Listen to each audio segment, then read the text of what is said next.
ফজিলত রয়েছে। আল্লাহ তাআলা চাশতের নামাজের ওয়াদা করেছেন, কসম করেছেন, যখন ফজরের নামাজ হয়ে যায়, যখন ফজরের নামাজ হয়ে যায়, সূর্য যখন উঠে যায়, দুপুরের ওয়াক্ত আসার আগ পর্যন্ত, অর্থাৎ 11টা বা 11:30টার সময় চাশতের নামাজকে পড়া হয়।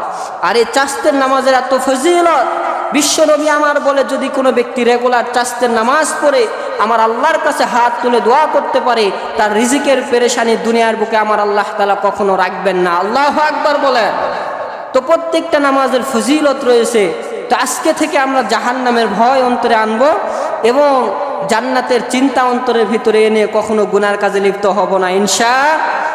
আরে ভাই, 5 ওয়াক্ত নামাজ তো আমরা হুজুরেরা পড়ি, রোজা রাখি, আপনাদেরকে বয়ান শোনাই, জিকির আজকারে থাকি, তারপরে ভয় লাগে যে জাহান্নামে কি না হয়ে যায়। কত হুজুররা জাহান্নামে হয় নাই।